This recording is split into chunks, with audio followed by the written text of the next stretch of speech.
Parents, let's get real for a second.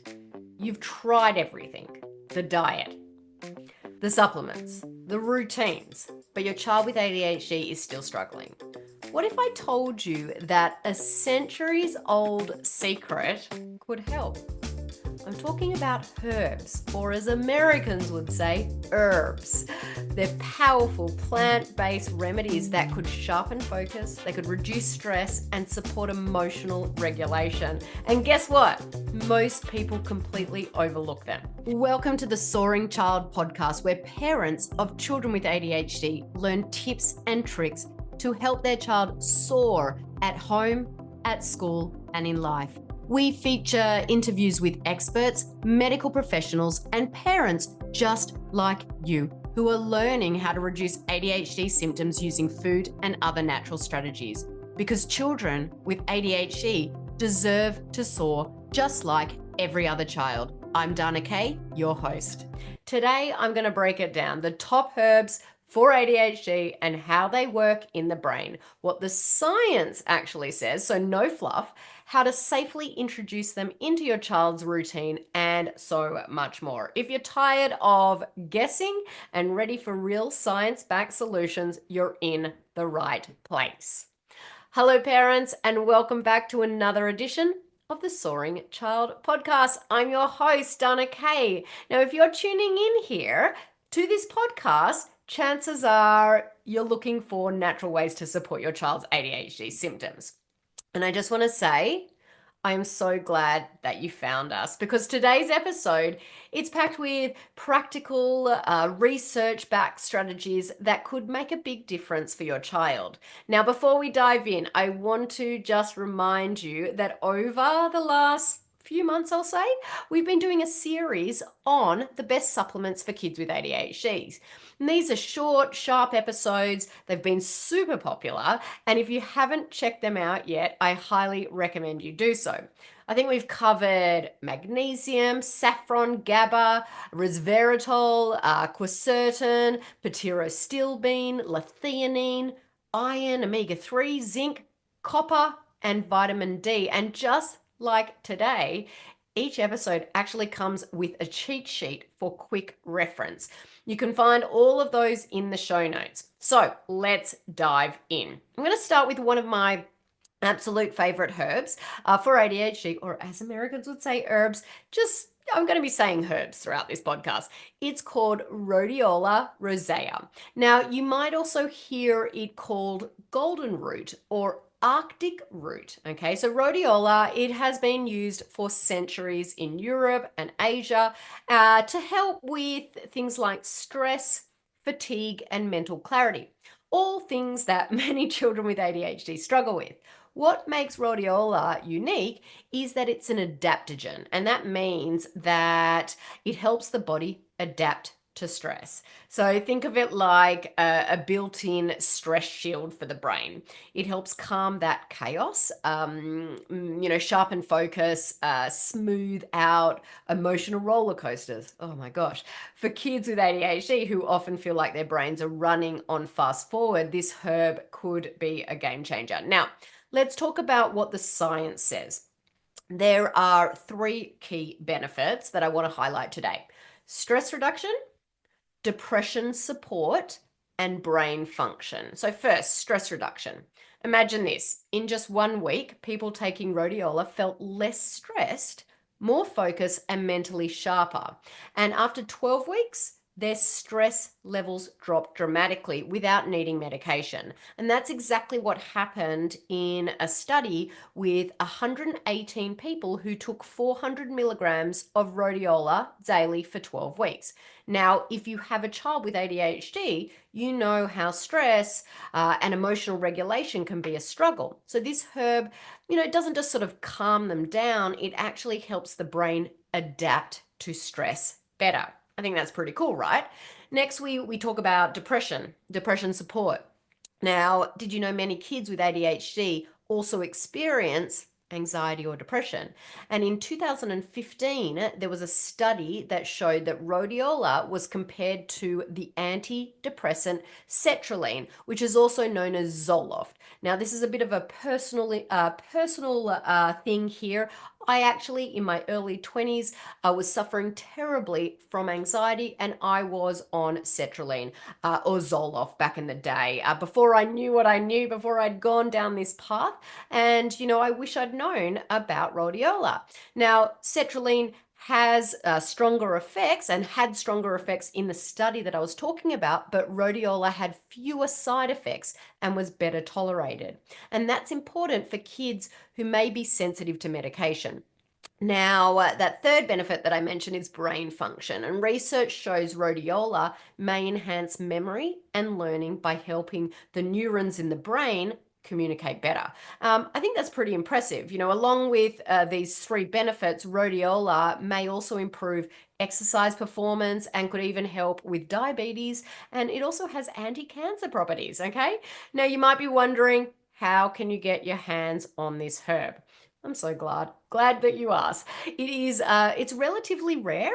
It's a plant, and it's available primarily as Rhodiola rosea extract in either capsules or tablets. It's also available as a tea, but many people prefer the pill form because it enables, accurate dosing. So for best results, you want to look with one that has 3% rosavins and 1% salidrosides. And these are the key compounds that give rhodiola its benefits. Now, it's best to take on an empty stomach, but not before bed. Not before bed.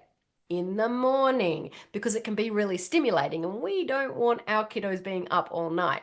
Now, one important note: quality definitely matters. Always buy from a trusted manufacturer to ensure its purity. And of course, check with your doctor before adding in any new supplements to your child's routine, especially if they're already taking medication. Now, the bottom line is that rhodiola has been used in traditional medicine in Russia and Scandinavian countries for centuries, and it does show some pretty incredible promise in regards to ADHD. Make sure and check out the cheat sheets that I'll include in the show notes for more information about this particular herbs. Next up is OPCs, or oligomeric proanthocyanidins. I know, it's a bit of a mouthful, but these compounds are found in blueberries, cranberries, and grapes, and they're packed with antioxidants that help protect the brain. Plants create these OPCs to fight off environmental toxins, but when humans consume them, they provide some serious brain boosting benefits as well. And there are studies that suggest that OPCs can enhance communication between neurons, which improves memory, focus, and learning. In one study, researchers found that kids with ADHD had higher levels of oxidative stress. But after just 1 month of taking pycnogonal, a specific type of OPC supplement, their oxidative stress levels dropped significantly and improved their attention. Now, this makes total sense. I talk a lot about cryptopyrrole, and we do cryptopyrrole testing with the families that we work with. And cryptopyrrole is actually a result of part genetics, part oxidative stress, okay? So we really want to reduce those oxidative stress levels to help the body. Another study found that drinking blueberry juice, which is rich in OPC flavonols, for 12 weeks improved working memory, blood flow to the brain, and cognitive performance in adults. In children, every measure of mental ability, including memory, improved when they consumed blueberry extract. Now, one of the biggest reasons OPCs are important for kids with ADHD is because they help strengthen the blood-brain barrier, which is kind of like a security system for your child's brain. For many kids with ADHD, this barrier is weakened, which means toxins sneak in, while essential nutrients struggle to get through. That's where OPCs comes in. These compounds don't just help the brain, they actually cross the blood-brain barrier and strengthen it from the inside out. That's huge for focus, for memory, and mood regulation. Studies suggest that OPCs strengthen the collagen structure within the blood brain barrier, making it more resistant to damage and better at filtering out harmful compounds. Now, in fact, research has shown that OPC supplementation may help protect brain capillaries, reduce oxidative stress, and even support the production of brain-derived neurotrophic factor, which is called BDNF, which is a protein that plays a key role in learning, memory, and neuroplasticity. Now, since children with ADHD, they often struggle with that cognitive flexibility and focus, increasing BDNF levels through OPC rich foods like blueberries, green tea, and dark chocolate may help support better brain function and adaptability. Now that you've heard all about the good things about OPCs, you might be wondering, okay, where in the world do I get my hands on these? You can get OPCs through food like blueberries, grapes, dark chocolate, yummy. Or supplements can provide a higher concentration for more therapeutic benefits. Now, if you choose an OPC supplement, look for one made from grape seed extract or pine bark extract, as these have been studied the most for ADHD. As with any supplement, there's no such thing as a universal fix or a magic pill or magic bullet. Thanks to genetics, different genetic makeup, DNA expression, nutrition, physical activity, living environments, and patterns of social interactions, each and every individual with ADHD is bio-individual or unique. You know, what works for one person may not necessarily work for another, and OPCs may not be the solution for every person with ADHD, but they can also serve an important supplemental role for a lot of people, so it's definitely worth considering. Now, let's talk about ginkgo and ginseng. These are two herbs I like to call the stimulant alternatives. Now, according to Attitude magazine, these herbs act like stimulants without the side effects. A 2015 study found that when children with ADHD took ginkgo along with their medication, their inattentiveness improved by 35%. And ginseng? Well, studies suggest it may increase dopamine levels, which could help with focus and emotional regulation. Now, obviously, with any of these, the research is still developing and will continue to develop over the years to come, but many parents have reported success with these herbs, especially for kids who don't tolerate stimulant medication well. These herbs are often used together because they work in similar ways to ADHD medications, but without the same sort of side effects. Ginkgo and ginseng are available as capsules, teas, and liquid extracts. Now, before we wrap up, I want to stress 3 key points.